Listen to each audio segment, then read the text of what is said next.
Now let's begin. 3, 2, 1. Yo, what's good, y'all? It's your boy FRO Thizzle.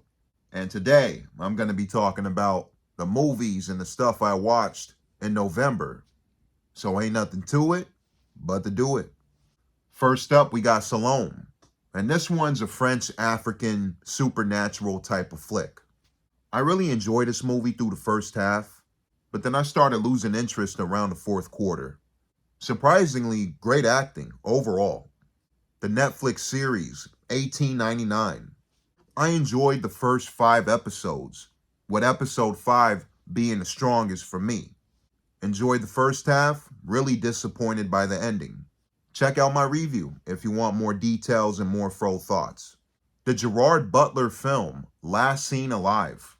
This movie is the definition of mediocre. There's nothing great or incredible or astounding about this movie, but I did somewhat enjoy it.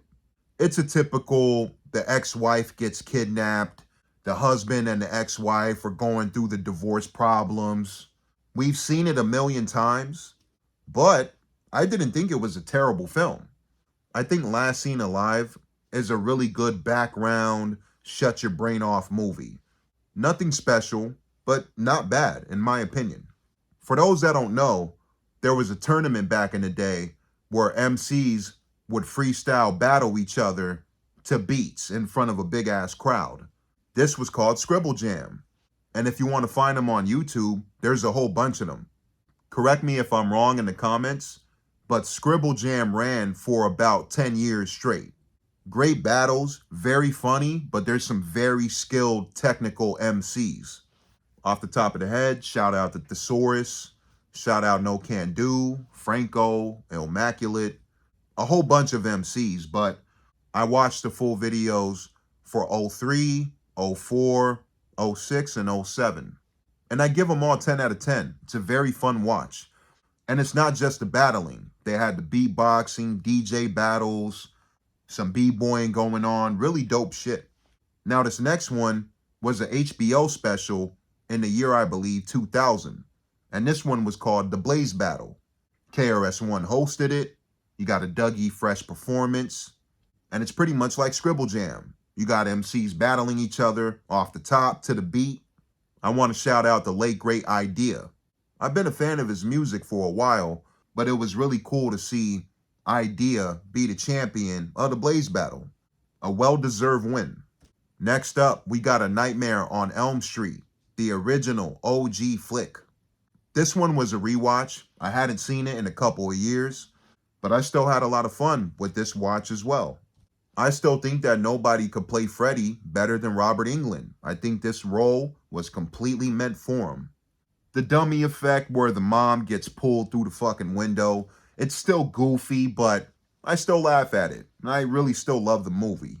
This one's been on my watch list for a minute, but Creep.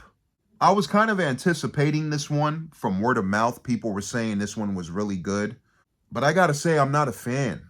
I think the acting was great, especially from the main fucking creepy guy. Great job at being a creep. But I felt that I didn't get the payoff I wanted with the ending.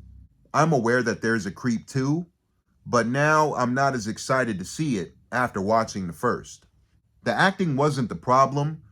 It was just the fact that I had to sit through this fucking movie with this creepy asshole to get to an ending that I wasn't really feeling. The Ruins. I do have some nitpicks, but for the most part, this one's pretty fucking dope. I will admit that I don't care for our main character, the main chick. I found her to be annoying, bit whiny, and a drunken hoe in the first 10 minutes. Only one I really cared about was the doctor, played by Jonathan Tucker. To be fair, I did like the tourist, Mateus. I loved the gore. I did like the vines and how they worked. And there's a good amount of times where I cringed, or I was like, ooh, damn, that's brutal, fuck. But long story short, I really liked The Ruins. And the last movie I saw in November was The Possession. There's a good amount of things that I do like about this movie. I like Jeffrey Dean Morgan, better known as Negan. I think he does a pretty good job with his performance as the lead. But like I said with Last Seen Alive, this movie also suffers from the ex-wife and the ex-husband divorce story plotline. So for my personal viewing, I felt the movie was getting a little bit hampered by that. There's a million possession movies out there, but I think this is one of the decent ones. But that's it, y'all. It's your boy FRO Thizzle.